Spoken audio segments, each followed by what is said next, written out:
1, 2, 3, 4. Get your agreements on the flow. Gotta get up, get down. Wow. Intentionality manifests reality. It empowers and creates. The kingdom of heaven is inside of you. I don't know if you knew that. In trying to be good enough for someone else, you lose your personal freedom. Assuming makes an ass out of you and me, but mostly me. Gossip is the way people communicate in hell. Ooh.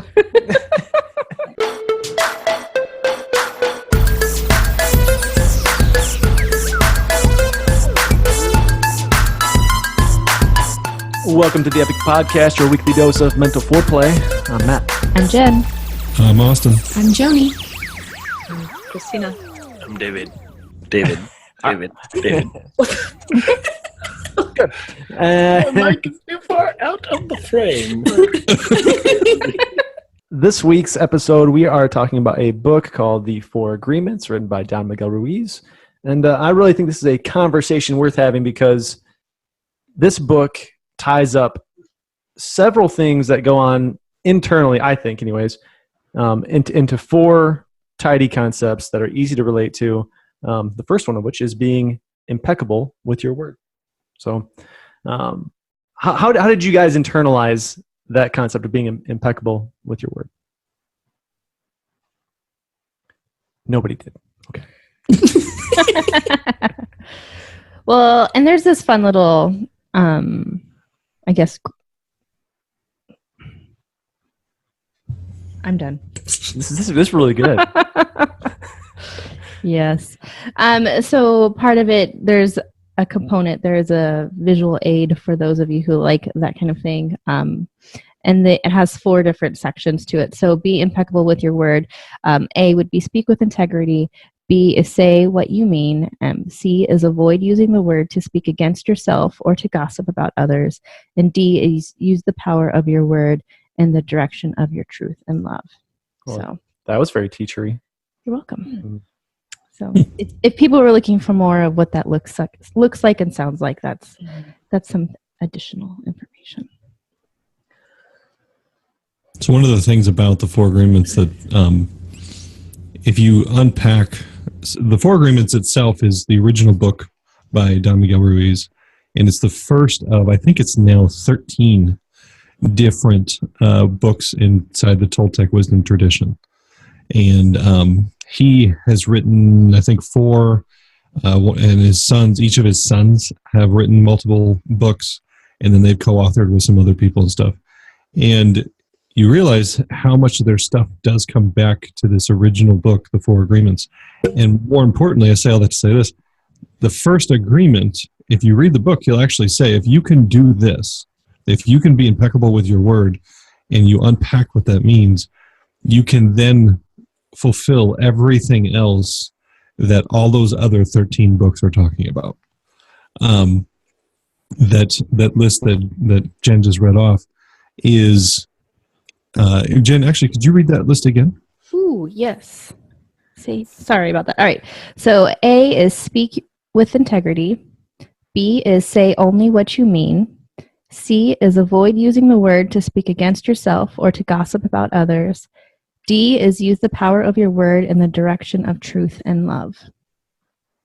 So having read all of the books, all the Toltec wisdom books, I'm aware of just how much he means when he kind of packs up those four different definitions, or that broad definition of what he means when he says be impeccable with your word. And I remember the first time I came across this book, it was in a business discussion with a friend of mine who's a realtor. And he had found this book years ago, and he had bought a case of them because it was so impactful for him, the different agreements. And I heard it in that kind of business leadership, personal growth, self-help space. And therefore, for me, I'm much more of a spiritually minded individual. And I thought, well, okay, I'll get to it someday, maybe. And once I actually did get into the book through my own story about how it came to me, it was a very spiritual thing. And realized, oh my gosh, this is one of those books that millions of people have read on a surface level. And it's very true, and it's very good, and being impeccable with your word is great. But if you take the time to dig down to what the author really freaking means about it, you realize that it will absolutely change how you view everything in life. It will begin to give you the capacity to create heaven on earth and discover that the kingdom of heaven is inside of you, which goes back to what my hook was in the beginning. So I think it's worth noting right at the beginning of this podcast that there is layers to these agreements, and your ability to internalize them really does determine kind of how meaningful these concepts can be for you. I don't know if you guys have found the same thing to be true as far as those layers, but for me, it is absolutely a stark difference between what I've known many other people to get out of this book versus what I've personally gotten out of it. Well, certainly, and I know you reference this thing all the time, especially in the last few months. And I think maybe it's also useful to start with, why do we need to be impeccable with our word? And it's because your word is powerful, and they really emphasize this. Like, your word has the power to create or destroy. And I know a lot of us already believe that, but it's like, oh, so if you believe this, well, let's really dive into it. Let's really get into it and understand, the importance of being impeccable with our word. I think a phrase like they mentioned gossiping in this chapter, in this agreement. And that's something that a lot of us know. You shouldn't gossip. It's not good. It's just not a good thing. However, when you realize that what you're putting out when you gossip, the destruction that you could potentially be causing when you gossip, just the things you're unleashing in the universe when you are choosing to not build up somebody behind their back, but to tear them down behind their back. Stuff matters. I was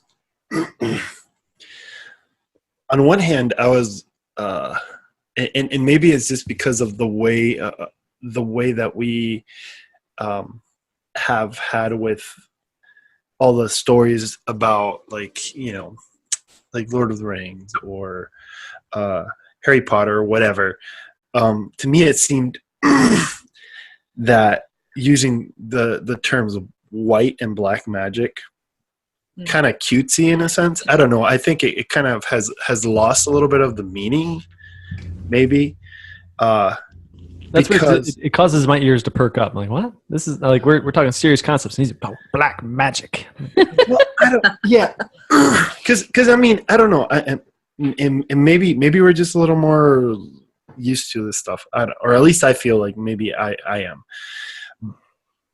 because I felt like it didn't quite convey the importance of what he was saying with it. Maybe more like curses and blessings in a sense. Maybe that, at least for me, that would have had a little more. But it is that important with gossiping, with speaking bad about somebody, with calling people names. I remember the story that he talked about, the little girl that the mom was just having a bad day, and she was just singing. And I know for a fact I sometimes have bad days, and my son just likes to talk, and he likes to talk, and she and I could relate to that. And I'm thinking, okay, how many have I ever cursed him with what I was saying, with a concept, with just a casual comment, why don't you just be quiet or just stop talking or whatever. I mean, I've never gone as far as to say your voice is ugly or anything of the sort like that mom said, but I mean, that's after having multiple years of being exposed to the understanding that, hey, what you say matters. The power of life is in what I say, and especially people under my care, people under my sphere of influence or whatever, my responsibility, my words are going to carry more weight. But and so you understand that, okay, you need to be careful with what you say. But I feel like calling it, and maybe it's just that I just don't understand what he means by black and white magic, or the words might have a different meaning for him than it does to me. But That kind of goes along with the whole book, doesn't it? Having Right. meaning behind words. yeah, maybe so. But to me, it's like it's more of a curse. Like you curse people when you are not careful with what you say. And why would you want to curse your children? And on top of that, understanding that the words that you say are so important. Did you hear that? Oh yeah. Feel better? That was me. Well, and I think what David's saying, because the wordage did kind of rub me, I think, the wrong way. And part of it was because I usually read a hardback book, and this time around I listened to it audio, and I was wondering if I was like, as I'm reading, he's talking about like how Hitler, changed minds and convinced them. I'm like, would this be different if I was reading it as opposed to hearing someone else reading it to me with the inflection and the tone? But that also goes into all of what we're talking about in this first agreement of, you're not only what you say, but how you say it and your tone. I kind of think of it as a bucket. Am I putting something in someone's bucket and filling it up, or am I dumping it and kind of against the blessings and the cursings? Or what was the term that he used? A spell. He used spell. Yeah. Okay. So that was kind of it kind of didn't sit well with me, but that's just, I guess, me. Well, the story that David mentions from the book, to dime myself out here, going back about 13, 14 years, I still remember telling you in church that your voice was off. And and I meant it in a way like she was harmonizing, and she was, did some time in like college choir. Yeah. Yeah. And, definitely knows how to sing and all that. And I was just like, it just was like, I was singing the melody or whatever, and she was doing, going off and doing her own thing. And it wasn't that I was trying to make her feel bad. I was like, something's different here. And I couldn't put a finger on it. And so the words I used were clumsy and hurtful. And we were newly married at that point, I think. And I think it was the next week I came back, and the guy like in the front row turned around the next week and was like, "You have the voice of an angel." And I was like, that probably should have been me. Sorry about that. Yeah. I actually really liked the wordage of that your words are like casting spells, because when you have that picture, it's someone sending intention and sending ideas, and it's not that it has to be word for word what goes into someone else's life, because they still have their own interpretation and their own insecurities and their own filters. But it's that your words affect the world around you, and they're going out and that they're doing something. If we believed that every word we spoke was doing something, good or bad, if you want to look at it as white magic or black magic or blessings or cursings, it's doing something. It's either creating life or it's tearing life down. But that's the idea that got me, is that everything we speak is doing something. And we all have those moments in our life that we can look back on, little comments that people made, and it's not their fault that it affected us the way it did. We have our own responsibility, but just that everything we say affects the world around us. Yeah, and I think one of the things that he brought out too was the whole concept of the soil that you are, essentially, being receptive to negativity or not. Mm-hmm. And I think that's a helpful thing to also take note of when thinking about, because we're talking about how we're affecting other people a lot right now, but in how we take things in also. And like you said, we have a responsibility in that. And even if someone says something negative, if we are only tuned, in a sense, to positive, then that's going to just basically bounce off of us and not be a big deal to us. And that gets into the other agreements, which he says, again, if you can be impeccable with your word, it opens up the door to a whole new way of life. The other three agreements are essentially the how-tos to kind of to buttress up against this first agreement. And so, we'll get in more detail, but the other three being, don't take things personally, don't make assumptions, and always do your best. And so, this is not a new concept. It is, as Christians or former Christians, I think is it James or John? I can't remember which one. I always get the two, some of their gospels mixed up, or their epistles mixed up, but it's that you hold the power of life and death in the tongue, right? And he who can control his tongue controls the whole body. And that's a pretty massive statement, that in an epistle in the Bible that's talking about how to live righteously and how to be perfect. It gets boiled down to, well, watch your mouth. Like that's pretty crazy.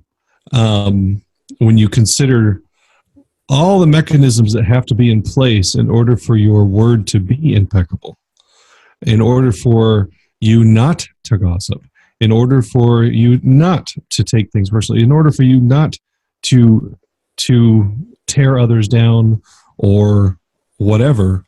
I have found the longer I've sat with this, that my default position is to become more and more quiet and observant. Obviously, I have people that I can verbally process with that it's safer to kind of just verbal vomit, if you will, and find conclusions and kind of stumble my way through things in hopes that, whoever it is, you're not taking things personally, you're not making assumptions about what I mean, and I'm able to process. But when I'm with average Joe Schmo in my life anymore, I'm saying less and less. Not because I think I'm better than them, not because I'm don't have any thoughts, but it's because somewhere in there I'm beginning to use the tools of these four agreements and the impeccability of my word, and it is creating so many additional things behind my tongue that I can absolutely, ironically, for the first time in all my years studying the Bible, I'm starting to get why, I want to say it's James, but why the controlling your tongue, and that it being like a rudder that steers a ship, and that if you can control your tongue, you can control the whole man. Like it isn't just about, don't make bad confessions of your life because you'll be sick and poor forever. Like it's not the silly, or don't say mean things. Right. It's not the name it and claim it stuff, or the, if you can't say anything nice, don't say anything. It's none of that stuff. It is the true mechanisms behind why you say what you say.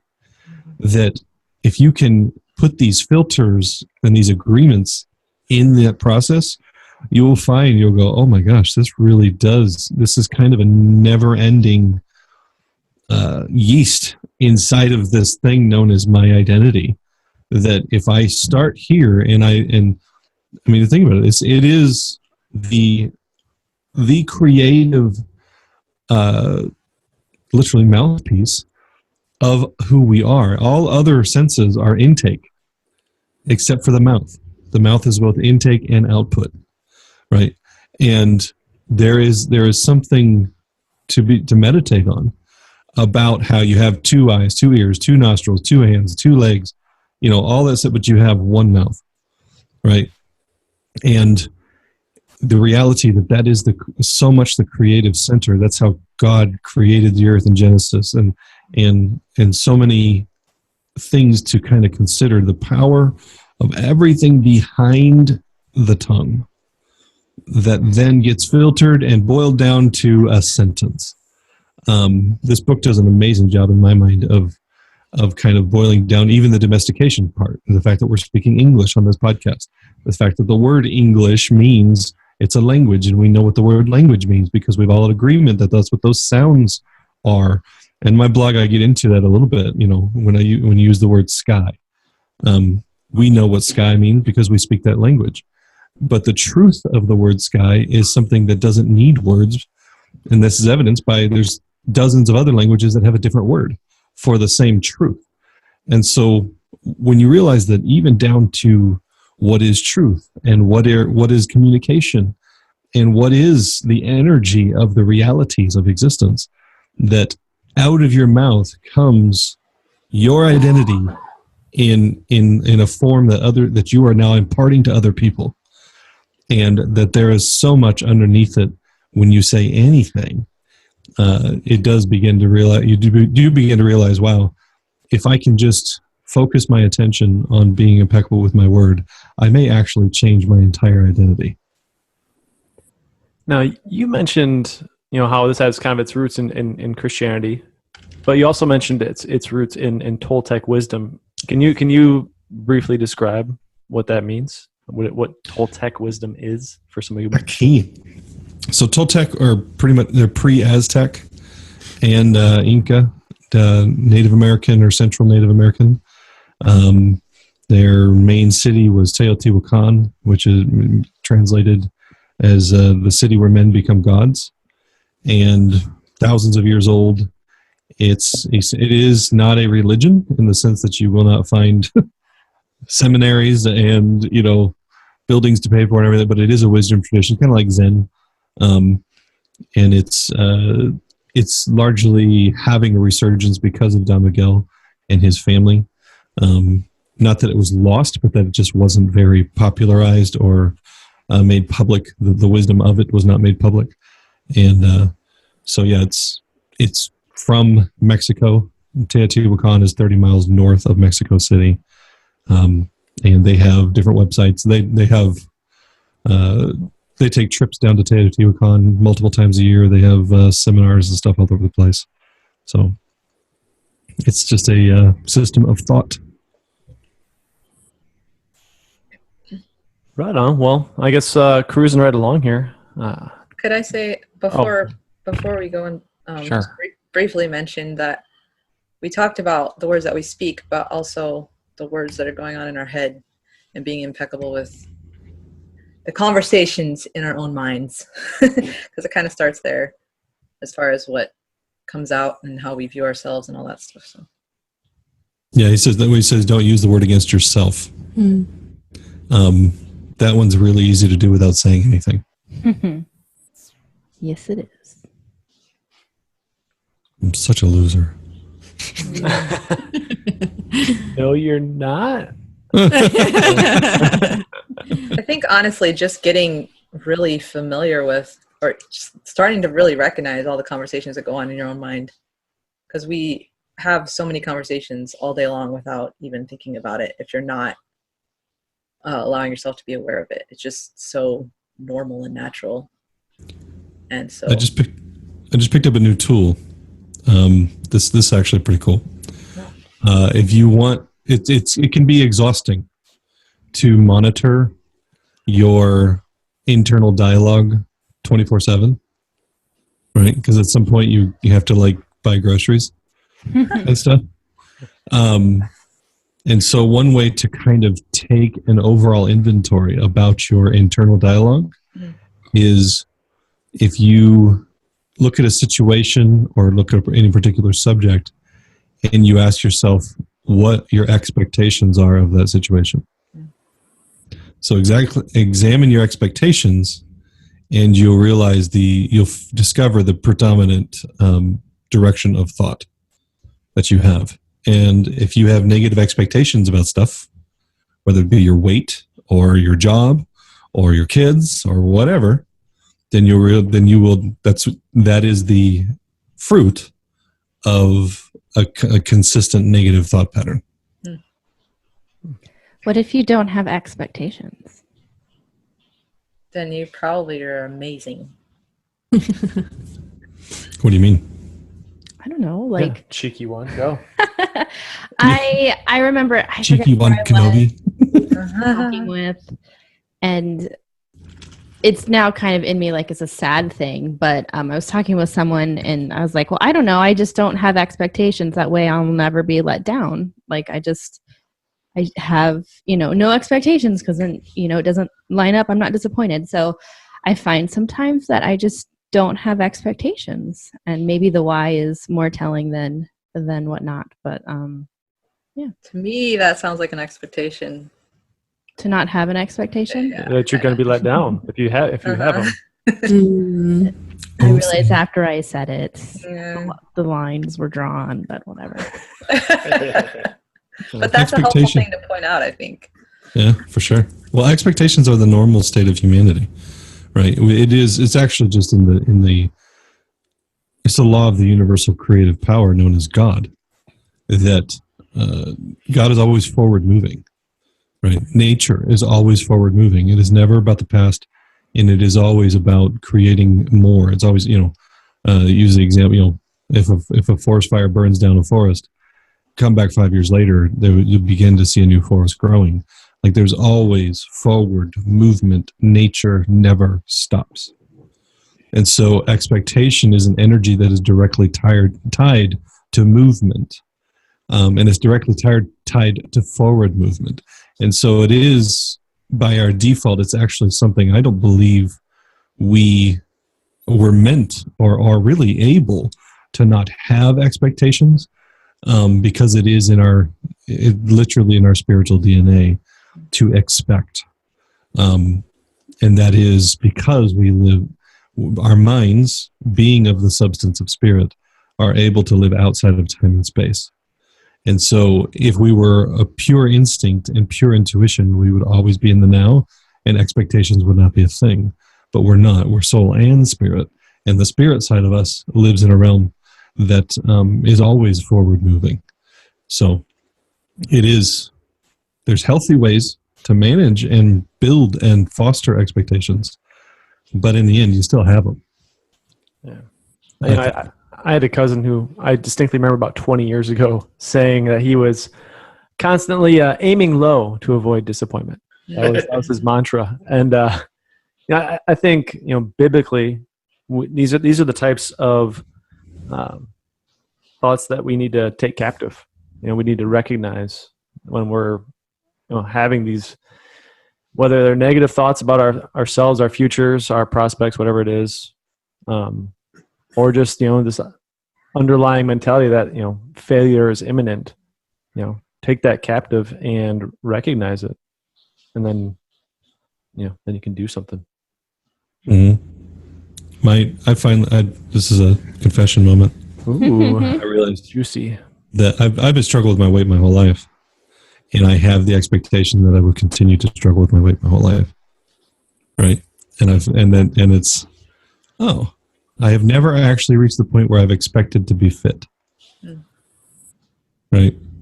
And I've been doing the work around. I've been doing mind work for years now, and I've never been able to get to the point where I've expected to be fit. Yeah. So it is a telling. You just kind of skip to the end. What's your expectations? That will tell you what your thought patterns really are. Sure. And I think in the book they're really, really blunt about it. Like, oh, your friend says you're fat or something like that. and that, but like I was thinking, I was like, well, what do I say about myself? Like when I look in the mirror and I see myself, like I've been working out for a while now, and it got me wondering like how I'm open for critique here. But I've been constantly telling myself, hey, you're getting there. Mm. But does that mean that I'll always just be getting there, never there? I don't know. Yeah, along the same lines, Dave and I were just having this conversation today, that something that I realized recently, we have a camper that we've been working on for a while, and we were putting in a lot of hours on it, and it was just in this state of just perpetual working. And we were getting to the point finally, because we had a deadline that we had to meet, that we were wrapping things up, and it felt so bizarre. Like, I can't explain how bizarre it felt to me that we were actually finally coming to the end of a project. And I realized that that's how I just have felt in life for so long, that we were always going to be just in a perpetual state of trying to catch up, trying to get ahead, trying to just struggling to make things work. And that had just been like my mental state forever. And to the point where I couldn't even comprehend like what it would be like to be on the other side of that. And so similarly with the weight thing, like getting to a different place in the agreements in my mind with what my life looks like. It's so weird to try to get to a point that you've never been before and make that a new normal, I guess. And it's funny because I totally feel you there with the whole weight thing, because I've, like, since I was in school, I've had kids telling me I was fat, you know, and making jokes about my weight and stuff like that. And I remember like 4 or 5 years ago, I was actually, I got to the point of being sick and tired of being, yeah. And so I was just like doing great. I was hitting it hard and I was making some awesome progress and everything. And then we got busy. We had to travel a bunch. And I was like, oh, I guess I'm never going to make it. And I just kind of, you know, just kind of let it go. And I'm like, yeah, see, now I'm probably just going to get all fat and everything again. Because you're just getting older, obviously. I'm getting older. I'm just going to get all fat and whatever. Oh, dear. And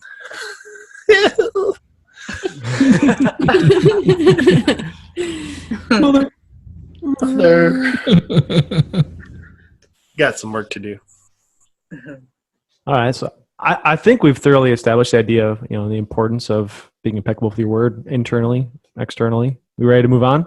Mm-hmm. All right. So next one is don't take anything personally. This one's hard, man. Should I read Or at least the for me, it A, is. B's, and C's? It wouldn't hurt. Okay. Yeah.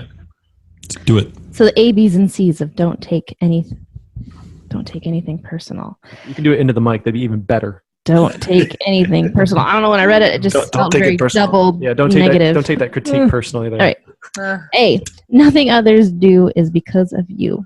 B, what others say and do is a projection of their own reality, their own dream. C, when you are immune to the options and actions of others, you won't be the victim of needless suffering. It's good stuff right there. Yes. It's probably opinions and actions of others. Did I read that wrong? Oh, what did she say? Options. It says there's a T there. It's supposed to be opinions. Typo. So whoever, somebody typoed that.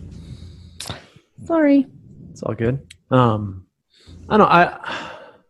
I think this is one that I thought I was doing a really good job on, but this kind of highlights some areas where I could do better. Just the idea that the way people interact with me isn't always because of what I'm doing. Is, I think, they've got their own shit to deal with, and a lot of times, they're putting that on me because of what's happening in their life, and sometimes that's sometimes it's fair, sometimes it's not. But I'm not gonna take it personally anymore. I'd say that the way people react to you is never about you. That if you think about it, you are the only one in your world. You are only ever the only one in your world. And everything, think about it, it's easier if you look at yourself. Everything you do is always about you and always about what you think and your opinion of someone else and your filters. And if you can turn that around and project that on everyone else in your life and realize that they're the only ones, their whole world revolves around them. So everything's going to be about their lenses and the way they see things. And that literally nothing anyone does can ever be about you. It's always about them. And it's one of those things that so in the books, he talks about how this one gives you immunity from the world. Yeah. Right. Because it essentially is the acknowledgement that we all live in our heads, and that is the only place we live. Even in the closest relationships, if you consider the percentage of time that you spend in external conversation, it's maybe 5% of the day that you're actually talking to somebody else, and 95% of your day is in your own head. Mm-hmm. And when you realize just the vast majority of thinking and decision making and opinion making, how much it is based on the domestication of the individual, their what the Miguel Ruiz would call their book of law, that this is moral or this is not moral, this is right, this is not right. and you realize that you can take almost any subject, almost anything you could do or say, and you insert it into another time and place with another culture or another person, and what that person took personally and offendedness and all that stuff, a completely different person in a completely different scenario wouldn't think twice about it. For example, you think about people in other countries eat dogs, but here in the United States, it's like abhorrent to think of eating a dog, but in their culture, it's just fine. So, and that's kind of an extreme example, but we do that with everything in our life. Everything is just a belief, just a lens, just a viewpoint. And society has dictated that we have these massive viewpoints that in the United States, we all believe this one thing. We all believe it's not okay to eat dogs. But it's still just an opinion. Just because millions of people believe it, it's still just a thought. It's still just an opinion.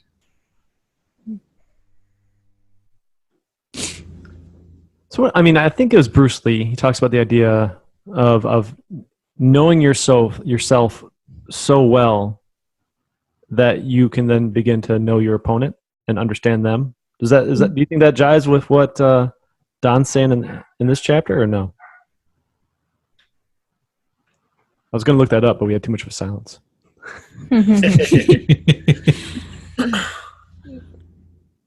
mean, that's a good question. I'm sitting here, for me, having read all of his stuff, I think he would say, so one of his major things, and it's not in the Four Agreements, you start to get into the Fifth Agreement, the mastery of love, the voice of knowledge, and like that one of his main things he teaches is respect. That respect is such a powerful word in relationships. And so in getting to know your opponent, and I would even say the other half of this is love without condition, to love everyone. And so if you're attempting to understand the people around you, and I use the word opponent loosely, it's not that everyone's an opponent, but there's just other people in your lives. So if you're trying to get to know them and understand them, then if you can have a respect and a love without condition, and while at the same time not making assumptions, not taking things personally, being impeccable with your word, the Fifth Agreement, which we're not getting into today, actually says, be skeptical, don't believe anybody, don't believe yourself, but always listen. So the Fifth Agreement, he even says, is kind of all the other Four Agreements wrapped up into one, of realizing that everyone is dreaming their own dream. Everyone has their own lenses. And in the end, it's all lies trying to convey the truth of experience. So when I try to point out something in the sky to somebody who doesn't speak English, the truth is there's a thing in the sky, we can both see it. That's the truth. The moment we use words, we introduce distortions and filtrations based on our upbringing and so on and so forth. And so being skeptical and not believing anyone, including yourself, does kind of get to this, it's at some level, like, to know anybody is potentially, in some ways, is impossible. And in other ways, you can know everyone on the same level with love without condition. And yeah. All right, so moving on to the third point, which is don't make assumptions. It seems pretty cut and dry, but maybe there's some subplots Definitely. under the surface here. Point A, find the courage to ask questions and to express what you really want.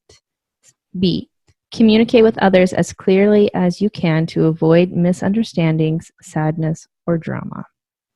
C, with just one agreement, you can completely transform your life. I'm sorry, I'm going to read that again because I read it wrong. Oh. C, with just this one agreement, you can completely transform your life. Ah. It reads a little differently. Inflection is everything. Right. Yeah, I mean, personally, I was waiting for this one to kind of do some marital counseling on the recorded, posted on the internet. Okay. Fun. Assumptions do it. and marriage and whatnot. But What are you assuming, sir? I just think it's important to communicate all the time. Maybe overly communicate. I think Don might agree. Do you really want to open that can of worms on this podcast? Funny. Maybe somebody else has an opinion on something. I like this one. I I think I use this consciously the most out of these 4 agreements in work and in relationships. And it takes some vulnerability. This one does, because it's one admitting that you're not understanding, or admitting that you're not sure, or to ask questions and to not assume something. You have to kind of expose that you're doubting yourself, and be willing to listen and want to learn. So there is a lot under just not making assumptions. There's a lot of maturity that has to happen if you're going to push into asking questions. But on the plus side, you understand people so much better. This has improved my relationships with my boss at work so much, just asking her questions, but having to be vulnerable myself to ask those questions. Definitely. That's good. Yeah. I think that, you can go ahead. So polite. The reality of assumptions that we often make does often go hand in hand with taking things personally, right? Especially in relationships, we make assumptions so that we can be offended, right? Yeah. How often do we make assumptions that someone's really awesome? Right. They had every good intention in mind. Like, I totally assume that they're going to do what they promise they're going to do. Like, Hey, when you're falling in love, this is when that's really going, okay? that's right. That's true. Initially, yeah. And you know what? That's an interesting. That is the truth of when you are falling in love and there is this kind of assume. It's the honeymoon effect that Bruce Lipton wrote a whole book about.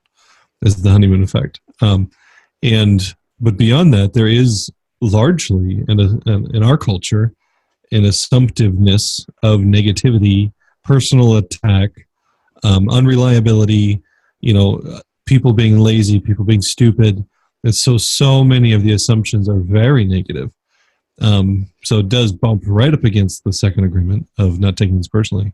But it is, for me, I totally agree with Joni that it is an awareness of yourself. So the second agreement is immunity to the world, not taking things personally. This one, he says, is immunity to yourself. Because assumptions only tear you down, and then they come out in a lack of impeccability with your word, and it's all intertwined. And this assumptiveness in our minds is a fool's errand so many times. And I've taught people, like, if you're going to make assumptions, assume the best. Mm-hmm. And you'll just see how silly some of your assumptions are. And there's times where people can't even figure out what the best assumption would be because they're just so sure that person's an idiot. Mm-hmm. Right? They're so sure that person's going to let them down. They're so sure that person's being an ass. And so I kind of go the other way of like, if you're going to assume, then what's the best that could happen? What's the best of that person's actions? What's the best intention behind that thing that's confusing you? And you just realize just what your thought patterns are and your judgment patterns are when you when you watch this in yourself. You realize, holy crap, I have given myself high blood pressure for years for no reason. No reason. Yeah, if I can't make assumptions, then that means that I can't spend time and energy having imaginary arguments with people. Like, you take that away from me? And then he's going to say, and then I'm going to let him have it. Well, and I think I'm going to bring this fact down so hard on his face. The thing for assumptions for me is we all have different backgrounds and different perceptions and even different definitions of what words are. And so Matt brings up communication, and he has an idea of what communication between us should look like. And I have another reason what it looks like. And if we never get on the same page and we never talk about that, we're just going to keep assuming.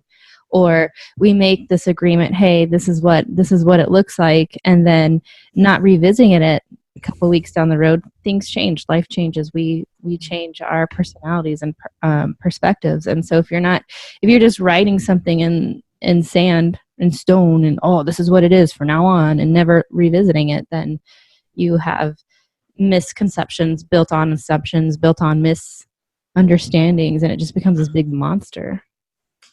Mm-hmm. I don't know why you tap my leg like that. You know, Right, honey? This big Right? monster. I didn't take it personal. right, honey? All good. Anyway. I think I've been pretty good for a long time about making good assumptions about what other people's, like coming up with good scenarios of how someone didn't mean to offend me or whatever, or wasn't, in most other people that, like the people that I don't really know or people that aren't that close to me, but I haven't been great at it in closer relationships, because I find that I want, and I think this is probably fairly common with women.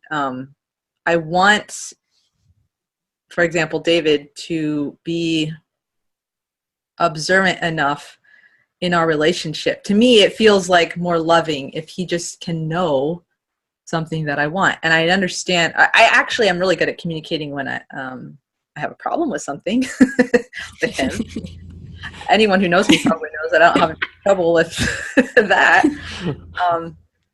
But the communication of not assuming negatively, like sometimes I just like, I can't comprehend, like someone was saying, I forget who it was, but I can't comprehend of a scenario that makes sense in the other person's head, of how that couldn't have been a negative thing. And like, for example, there was something that happened with some of my friends not super long ago. We had a conversation on Facebook Messenger, and we said that we were going to do something together that day. And I said, okay, yeah. Someone suggested, yeah, let's do like maybe shopping and something else, I forget. And I was like, okay, that sounds cool. I'm down for that. Then come to find out later, those two friends were out shopping without me and hadn't communicated with me. And I could not for the life of me come up with a scenario that it made sense if they hadn't communicated after we had that agreement or whatever. And so that was a scenario that I was like really hurt by and confused by. Wait, that you agreed. Yeah. You mentioned that it was cool to do it, and then they went shopping. Yeah. And did not tell you. And didn't tell me anything. Yeah. Clarify. I found out that they were out. And we met up later that day, and they didn't try to hide the fact that they were doing it without me. And so I was so confused. It was just weird. I just let that situation go because I cared more about the relationship. I didn't want to make it weird. At some point I might ask them, like, what was up with that? But they clearly didn't think it was weird or have any, I couldn't come up with a scenario where that made sense in my mind. And so like, you can be really good at coming up with, I mean, I don't know, maybe that shouldn't even be the goal. Maybe the goal should not be coming up with good scenarios. Well, because that just becomes another assumption unless you ask someone and say, hey, like, I thought we were going together. What happened? Yeah, and I would have done that, but at that time, it wasn't a good thing to do. I could tell. And so I'm cool with it now. Like, I just let it go. I don't really know. I never came up with a good scenario, but I was still able to let it go and not be offended. Like, eventually not be hurt by it and it wasn't a big deal anymore. But yeah, that's just an example where even coming up with good scenarios may not be, like I said, maybe that's not the goal. And I don't know if, Austin, you have anything to say to that whole way of thinking about relating with people or whatever. I have a feeling you might. Well, it's just, when I tell people, well, if you're going to assume the best. Yeah. It is a sense. It is so in the human brain there is I can't remember what it's called. The concept is very simple. That we do not know how to handle unfinished math. Mm-hmm. Like we inherently connect the dots. It's the same part of you that if you're using the analogy of shooting skeet with a shotgun, that can connect that I need to shoot here because by the time the shots get there, the skeet will be where that is. And so that's the idea that you can guess what's coming next, that you Right.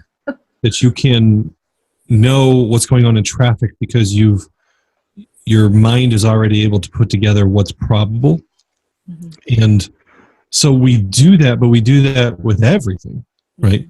And we do that, and then those equations are built on our past ability to fill in the blank, right? So, well, I've had these experiences, therefore it's normal for me to expect that this will be continued to be my experience. So that's why when somebody innocently says something that for years has been a sore spot for you, then one, you're attracting that vibrationally, but two, you immediately assume that they're just piling onto the same thing, because you're filling in the blanks. And our minds do that with assumptions. And the assumptions are based on past experience.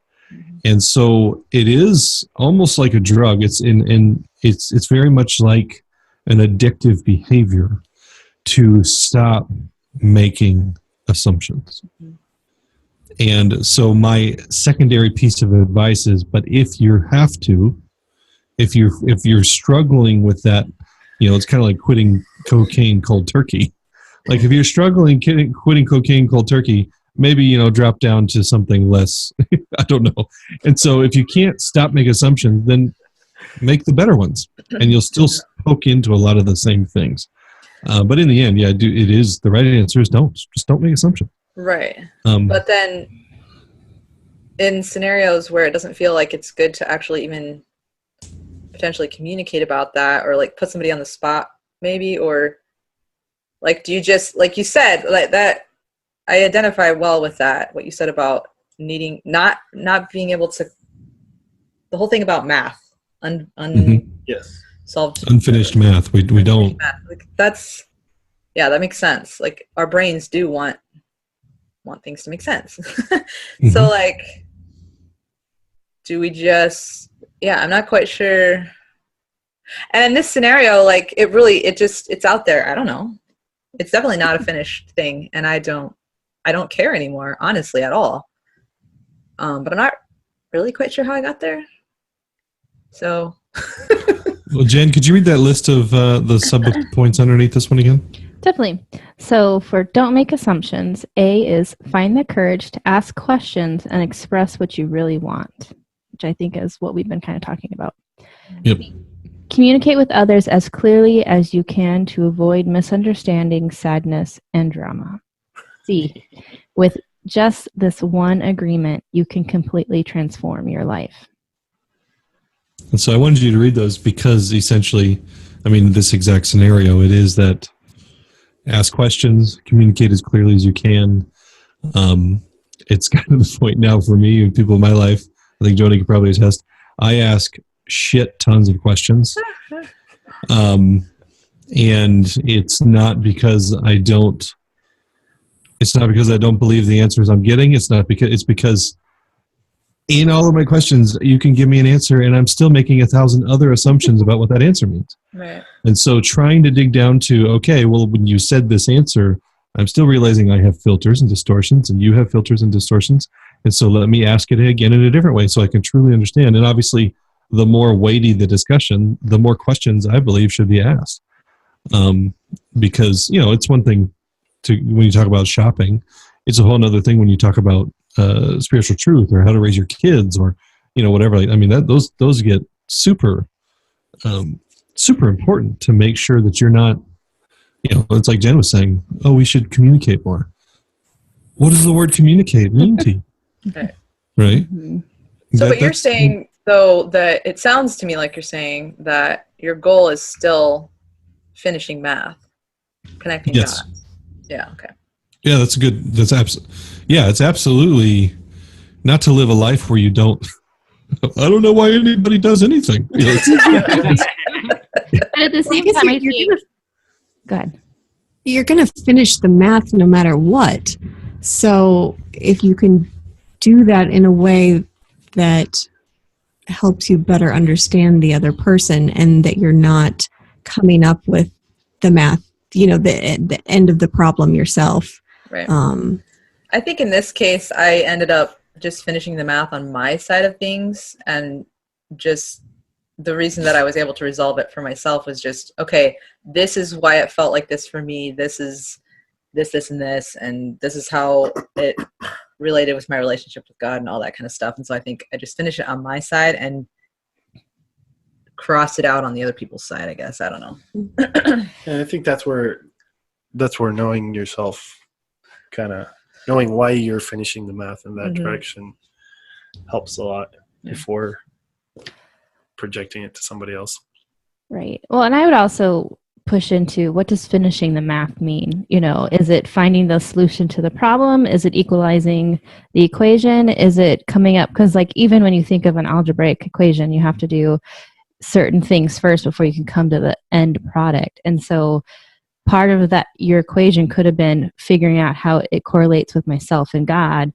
And that, you know, that's maybe the multiplication division part of it. And then the addition and subtraction part of it is, how do I go about communicating with my friends and helping them become better friends and relationship builders, because they understand where you're coming from and your perspectives. And so while we are trying to connect the dots and get the math, there's always going to be lots of layers to it. And that's part of the funness, is finding out.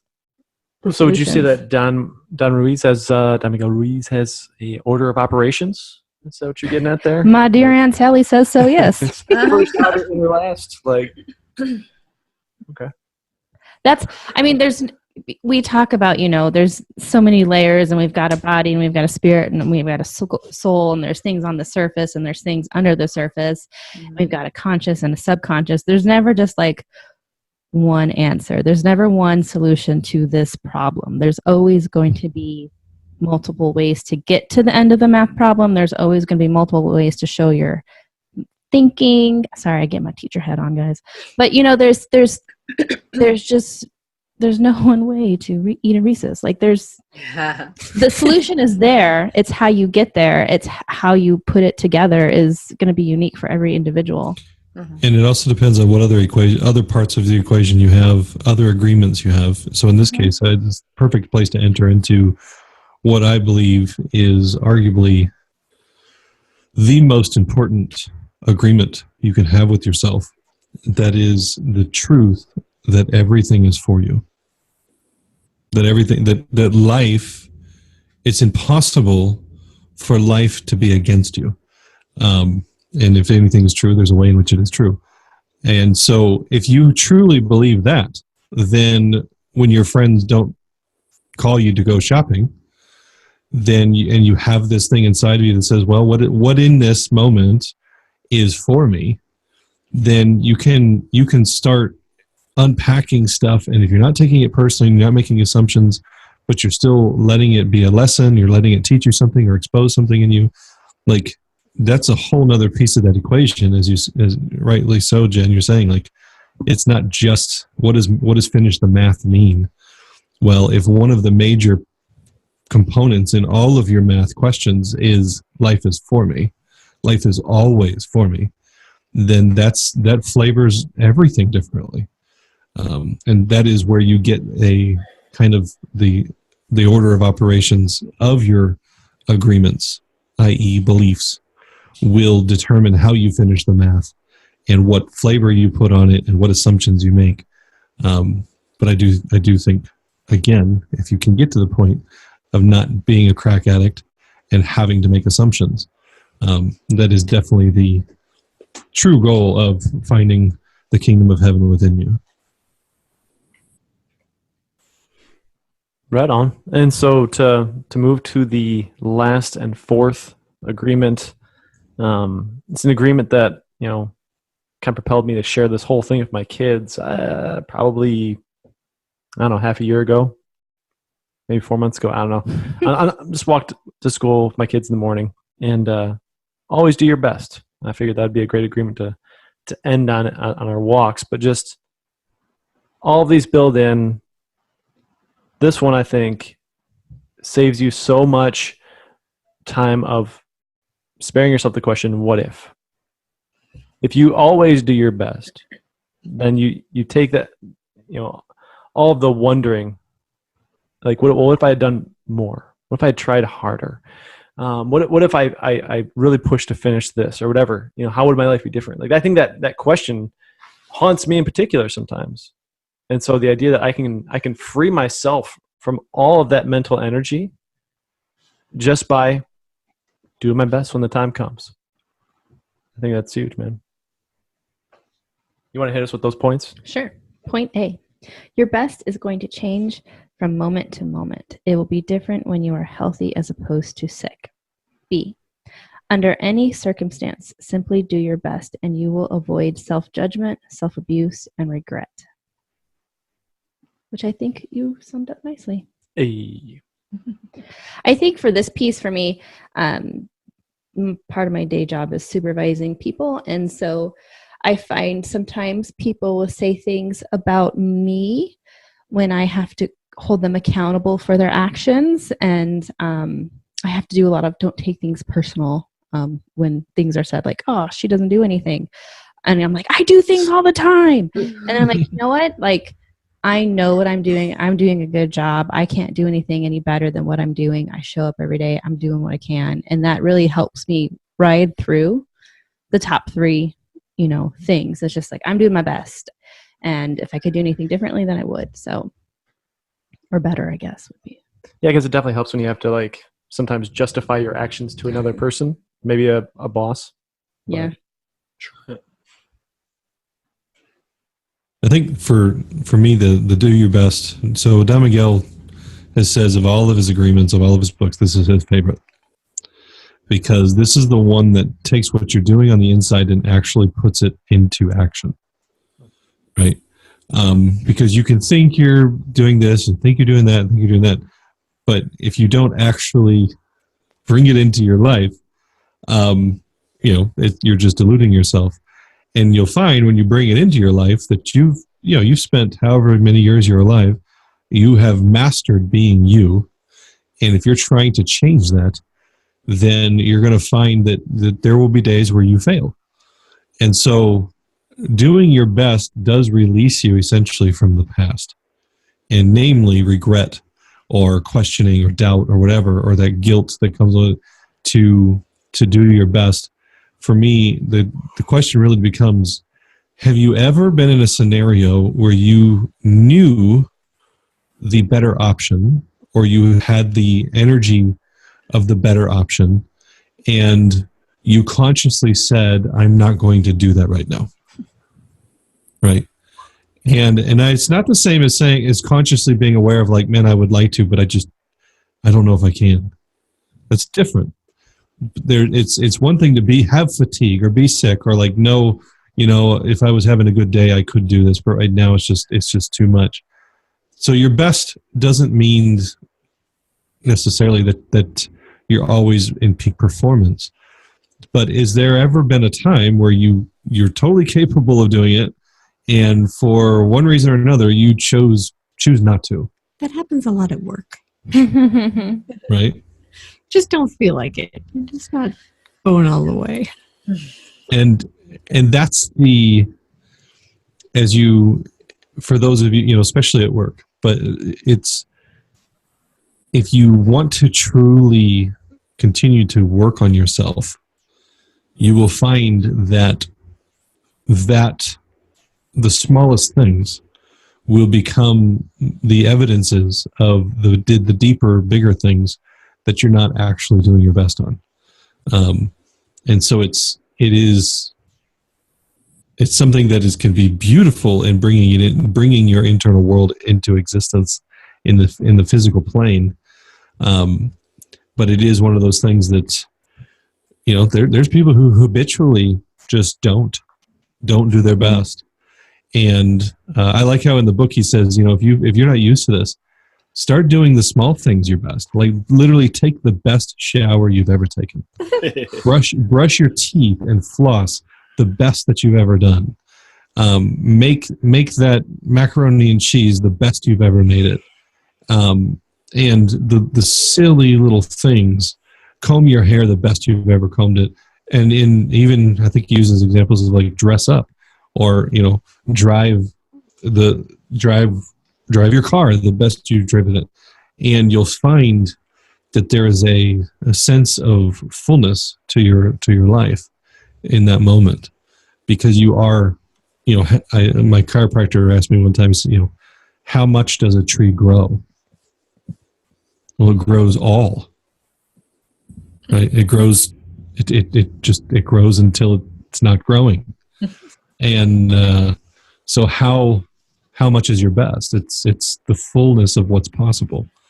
And you realize if you live there energetically, that you're not always leaving this percentage of untouched energy, that you're always, in everything you're doing your best. You will significantly raise your vibration, and your life will change. As you're talking about doing all these little things your best, I'm like, well, that could make everything take a lot longer. Because I feel like, so like, how does this work for example, perfectionists, or like, there's got to be some sort of caveat here or something, or like disclaimer, or I don't know, because like, you managed your time your best. Okay, yeah, like there's got to be a hierarchy here, I guess, maybe we could say. Mm-hmm. Okay, because for sure, like, I don't want to do the world's best job on so many things. So, okay, so the hierarchy thing, that makes sense. Right. But does he say anything about that, though? If you take a shower for 4 hours and you realize you missed all these appointments, you probably didn't manage your time the best. Yeah. There's definitely got to be a prioritization. It's an energetic target, not a mental target. I was going to say, and it's mostly for you. Like, your best is going to impact the world around you, for the better.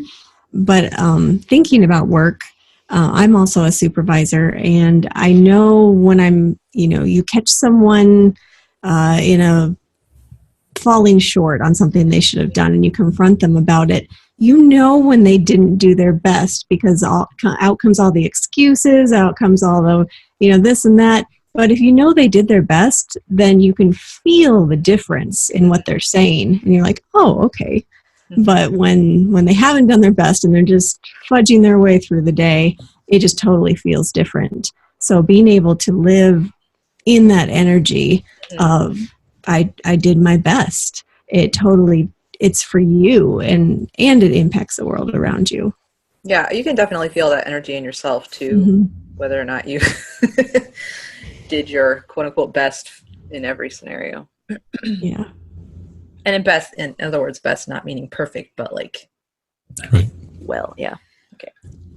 Again, it's energetic. Yeah.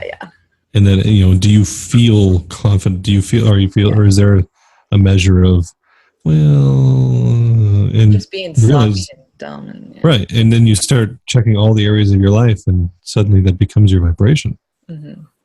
And actually, I get that, because I'm a perfectionist also. And there's areas of my life where things are never good enough, but giving yourself permission and freedom to just do your best, actually, especially as a perfectionist, lets you take a step back and release yourself from the obligation of having to meet some standard that's really only created in your mind anyway. So giving yourself the freedom and permission to just do your best has been really freeing also. That's actually a huge point that I'm glad, because it's easy to, do your best. It's easy to kind of beat up on people who don't do their best. And it's because it's meant to pull you forward or higher. But then for the perfectionists out there who beat themselves up for not being the best, it actually pulls them back down to reality of, hey, it's okay if you did your best and it's still not the best and it's not perfect. That's still okay, because you can still put your head down on the pillow at night and know you did your best. I also saw a thing, I think it was on Facebook the other day, it was talking about, if someone's only had 5 hours of sleep and they're complaining about how tired they are, and you only have 3 hours of sleep, and you're complaining about how tired you are, not to discount their experience, that maybe 5 hours sleep for them, they're tired. So, and that might be their best, that they're doing their best with that. So also it helps not to judge other people, and to kind of not make assumptions and assume that other people are also doing their best, and that's their best, and to give them some freedom and grace in that too.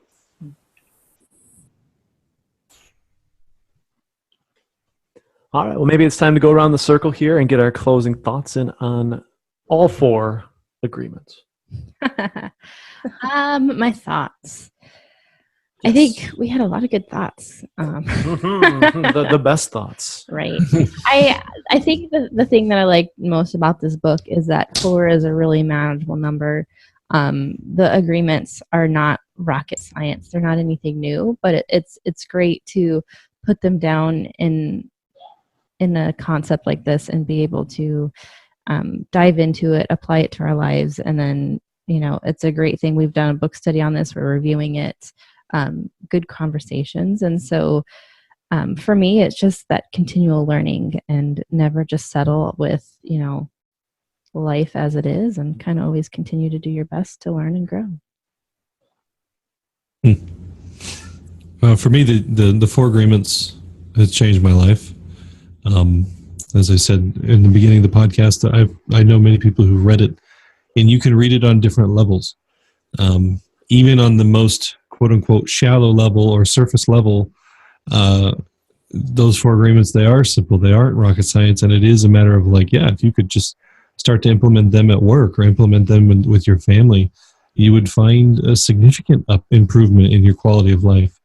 And if you let it go deeper, and to do that, I would highly suggest getting their other books and getting into the Toltec wisdom tradition as a whole.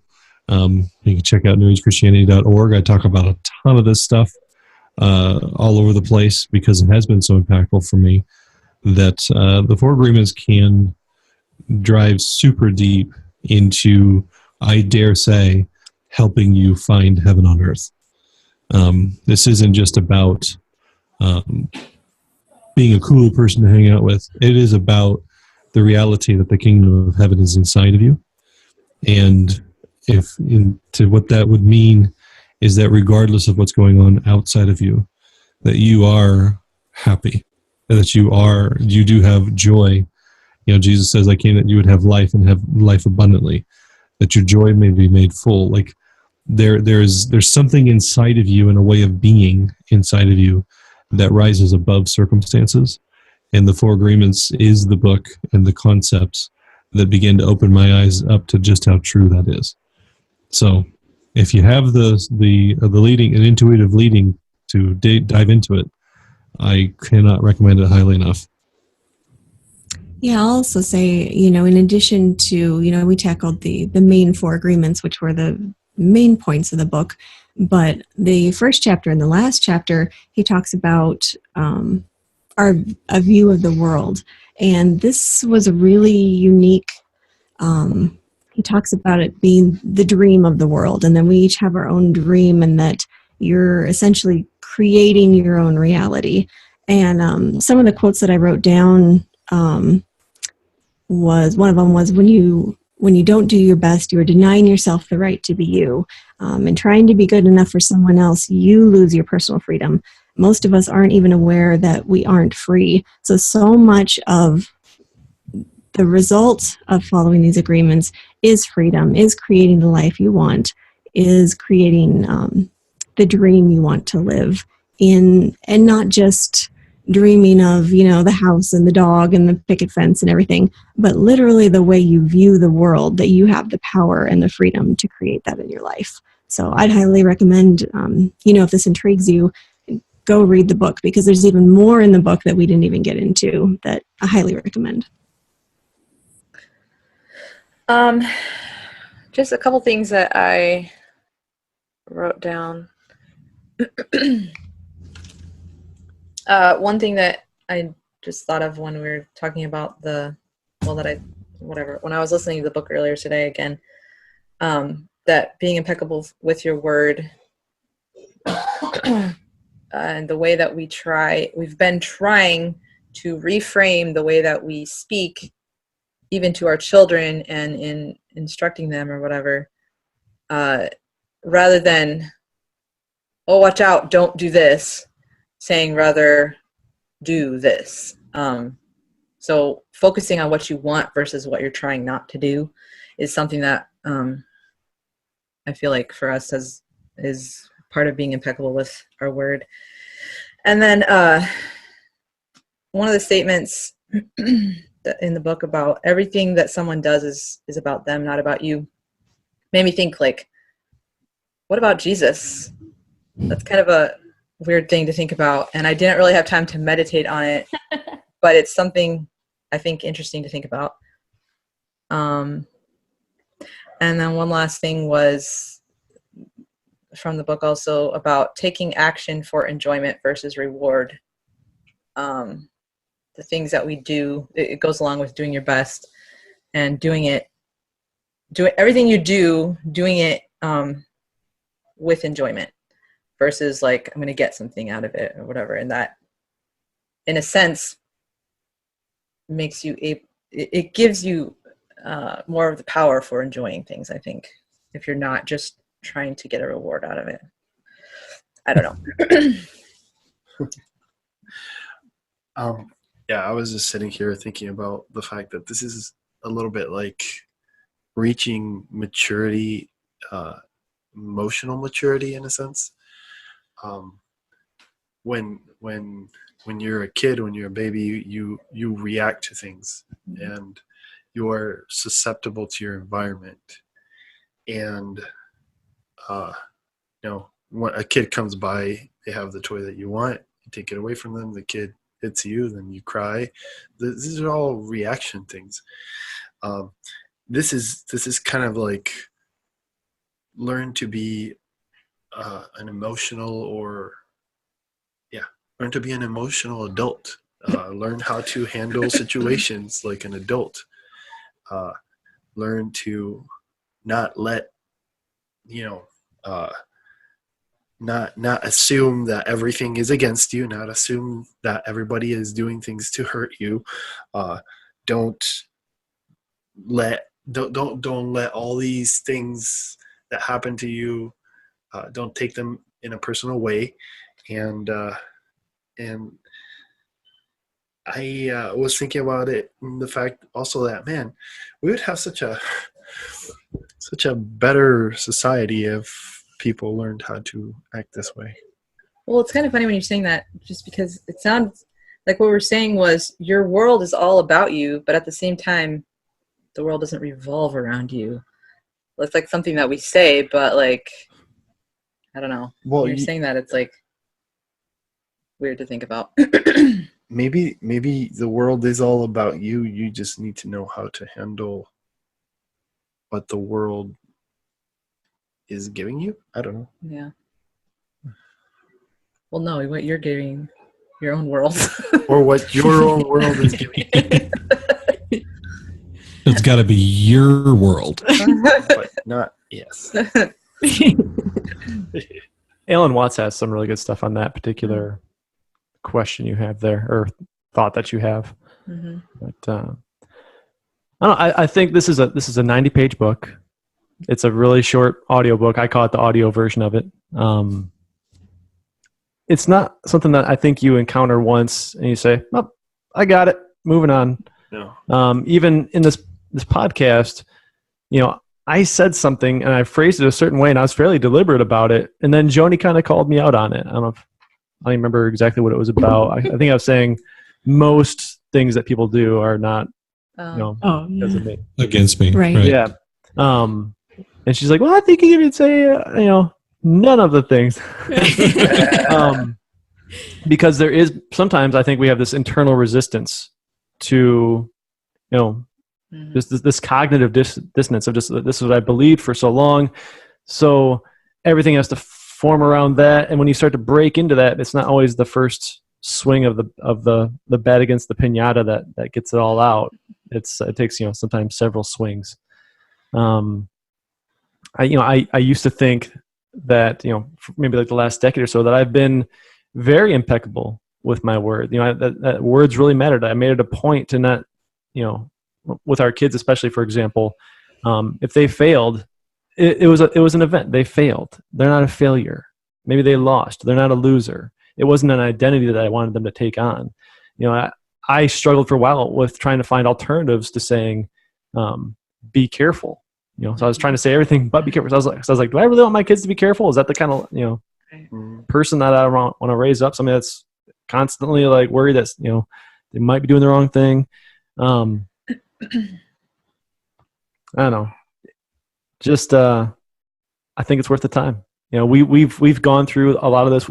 You've heard from our internalizations about it, but I think for the listener, if you go through this on your own, you're going to get some unique things for it yourself. So we didn't spoil it. We primed it. That's what we do out here. We prime these things. That said, it's just the foreplay, man. It's just the foreplay. Just the foreplay. Getting you warmed up for this book, all right? That said, please feel free to pimp our podcast. Let people know that it exists. Head out to our Patreon account. Be a Patreon. Help us out that way. If you don't got the cash at the moment, go ahead and just like, subscribe, share all those kind of social media terms. Find us at Epic Ideas. And of course, theepic.org. That's EPOCH for Epic. Did I forget anything? That's pretty good. All right. See you later. Bye.